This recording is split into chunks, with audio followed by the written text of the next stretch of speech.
ಅವಳ ಸಂಗಾತಿ ಕಳೆದ ಮಳೆಯಲ್ಲೇ ಕಳೆದು ಹೋಗಿದ್ದ.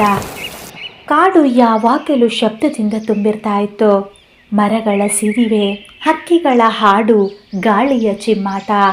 ಆದರೆ ಆ ದಿನ ಬೆಳಿಗ್ಗೆ ಒಂದು ವಿಚಿತ್ರ ಮೌನ ಕಾಡನ್ನು ಆವರಿಸಿತ್ತು. ಮರದ ಮೇಲಿನ ಉದ್ದ ಗೊಂಬೆಯಲ್ಲಿ ಕುಳಿತಿದ್ದ ಮೈನಾ ಹಕ್ಕಿ ಗಾಳಿಯನ್ನು ಆಲಿಸಿ ಎಲೆಗಳ ನಡುವೆ ಅಡಗಿದ ಕತ್ತಲೆಯನ್ನು ಗಮನಿಸ್ತಾ ಇದ್ಲು. ಅವಳಿಗೆ ತಿಳಿದಿತ್ತು, ಯಾರೋ ದುಃಖದಲ್ಲಿದ್ದಾರೆ. ಕಾಡಿನ ಒಂದು ಕೊನೆಯಲ್ಲಿದ್ದ ಹಳೆಯ ಆಲದ ಮರದ ಮೇಲೆ ಒಂದು ಹಕ್ಕಿ ಸುಮಾರು ದಿನಗಳಿಂದ ಮಾತನಾಡುವುದು ಕಡಿಮೆ. ಅವಳ ಸಂಗಾತಿ ಕಳೆದ ಮಳೆಯಲ್ಲೇ ಕಳೆದು ಹೋಗಿದ್ದ. ಆ ದಿನದ ನಂತರ ಅವಳು ಹಾರುವುದನ್ನೇ ಬಿಟ್ಟು ಬಿಟ್ಟಿದ್ಲು. ತಿನ್ನಲು ಆಹಾರ ಸಿಕ್ಕಿದ್ರೂ ತಿನ್ನದೆ ಹೋಗ್ತಾ ಇದ್ಲು. ಕಣ್ಣುಗಳಲ್ಲಿ ನಿಂತಿದ್ದ ಪ್ರಶ್ನೆ ಏನು ಅಂತ ಹೇಳಿದರೆ, ಇಷ್ಟು ಬೇಗ ಹೇಗೆ ಖಾಲಿಯಾದೆ ನಾನು ಅಂತ. ಮೈನಾ ಹಕ್ಕಿ ಮೃದುವಾಗಿ ಅವಳ ಹತ್ತಿರ ಕುಳಿತುಕೊಳ್ತಾಳೆ.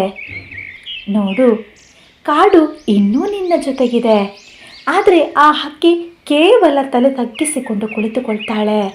ಯಾವ ಮಾತನ್ನೂ ಆಡುವುದಿಲ್ಲ. ಮೈನಾ ಹಕ್ಕಿಯ ಮಾತು ಕೂಡ ಅವಳಿಗೆ ತಲುಪುವುದಿಲ್ಲ.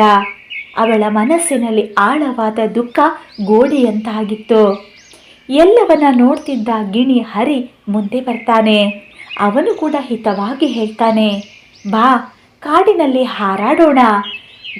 ಹೊಸ ಗಾಳಿ ತಟ್ಟಿದ್ರೆ ಮನಸ್ಸು ಲಘುವಾಗುತ್ತೆ.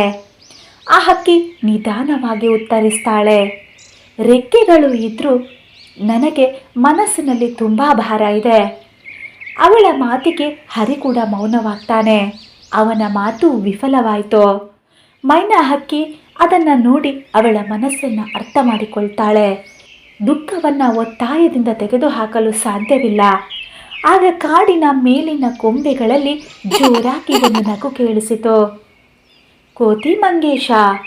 ಮಂಗೇಶ ಕಾಡಿನ ನಗುವಿನ ಕಾರಂಜಿ. ಮಂಗೇಶನಿಗೆ ಒಂದು ವಿಶೇಷ ಗುಣ ಇತ್ತು. ಅವನ ಜೀವನ ಸುಲಭ ಇರಲಿಲ್ಲ. ಬಾಲ್ಯದಲ್ಲೇ ಒಂಟಿತನ. ಆದರೆ ಆತ ಕಲಿತದ್ದೇ ಬೇರೆ. ನಾನು ಕೂಡ ಅಳ್ತಾ ಕೂತ್ಕೊಂಡು ಬಿಟ್ಟಿದ್ರೆ ಇನ್ನೊಬ್ಬರಿಗೆ ಕತ್ತಲೆ ಹೆಚ್ಚಾಗ್ತಿತ್ತು ಅಂತಾನೆ. ಆದುದರಿಂದ ಅವನು ಹಾಸ್ಯ ಕಲಿತಿದ್ದ. ತನ್ನ ಮೂರ್ಖತನವನ್ನೇ ಕಥೆಯನ್ನಾಗಿ ಮಾಡಿಕೊಂಡಿದ್ದ. ಆ ದಿನವೂ ಆತ ಚಪ್ಪರದ ಮೇಲೆ ಹಾರ್ತಲೇ ಹೇಳ್ತಾನೆ, ಇವತ್ತು ನಾನು ಬಾಳೆಹಣ್ಣನ್ನು ಕದಿಯಲು ಹೋಗಿದ್ದೆ. ಆದರೆ ಆ ಬಾಳೆಹಣ್ಣೆ ನನ್ನನ್ನು ಕಚ್ಚಿಬಿಡ್ತು. ಈಗ ಕಾಡು ನನಗೆ ಹಣ್ಣು ಕದ್ದವ ಅಂತ ಹೇಳಲ್ಲ, ಹಣ್ಣಿನಿಂದ ಕಚ್ಚಿಸಿಕೊಂಡವ ಅಂತ ಹೆಸರಿಟ್ಟಿದೆ. ಆ ಮಂಗನ ಮಾತಿಗೆ ಹರಿ ನಗ್ತಾನೆ. ಮೈನಾ ಹಕ್ಕಿ ಕೂಡ ನಗ್ತಾಳೆ.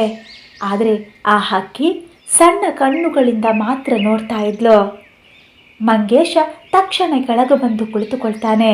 ನಿನಗೆ ನಗು ಬರ್ತಿಲ್ಲ ಅಂತ ಗೊತ್ತಿದೆ, ಆದರೆ ನಾನು ನಿನ್ನ ಜೊತೆ ಕುಳಿತುಕೊಳ್ತೇನೆ. ನೀನು ಅಳ್ತೀಯಾ, ಮೌನವಾಗ್ತೀಯಾ, ನಾನು ಇಲ್ಲೇ ಇರ್ತೇನೆ. ಮೌನ ನಿಜವಾದ ಸ್ನೇಹದ ಮೊದಲ ಹೆಜ್ಜೆ. ಕಾಲ ಸ್ವಲ್ಪ ಹೋಯಿತು.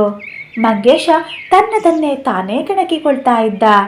ಅವನು ಮರಕ್ಕೆ ಹತ್ತಲು ಹೋಗಿ ಜಾರಿ ಬೀಳ್ತಾ ಇದ್ದ. ಕಣ್ಣುಗಳನ್ನೆಲ್ಲ ದೊಡ್ಡದಾಗಿಸಿ, ಅಯ್ಯೋ ದೇವ್ರೇ, ಈ ಮರವೇ ಕಳ್ಳನೇ ಅಂತ ಕೂಗ್ತಾನೆ.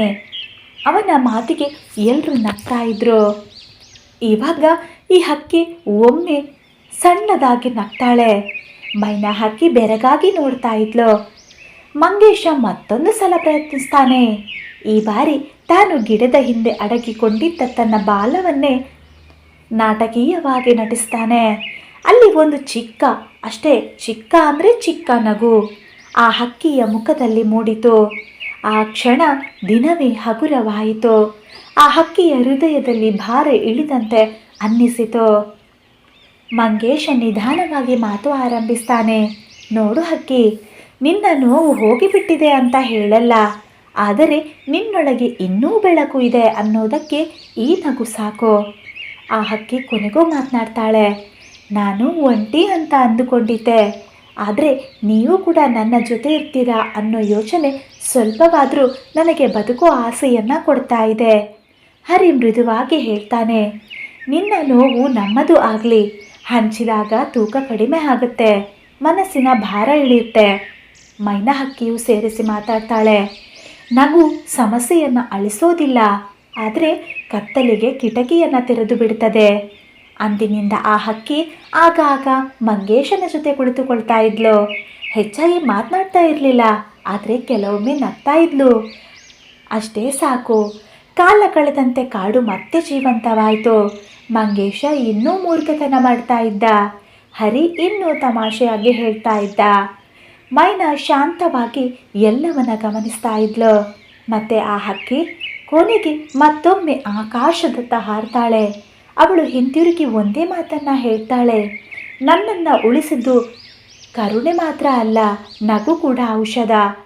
ಆ ದಿನ ಎಲ್ಲರಿಗೂ ಒಂದೇ ಪಾಠ ಸ್ಪಷ್ಟವಾಯಿತು. ನೋವಿನ ಮೇಲೆ ನಗುವುದು ಅಲ್ಲ, ನೋವಿನ ಮಧ್ಯ ಜೀವಕ್ಕೆ ಜಾಗ ಕೊಡುವ ಕಲೆಯೇ ನಗು. ಈ ಕಥೆಯ ನೀತಿ, ನಗು ಸಮಸ್ಯೆಯನ್ನು ಅಳಿಸೋದಿಲ್ಲ, ಆದರೆ ಬದುಕನ್ನು ಹಿಡಿದುಕೊಳ್ಳಲು ಶಕ್ತಿಯನ್ನು ಕೊಡ್ತದೆ.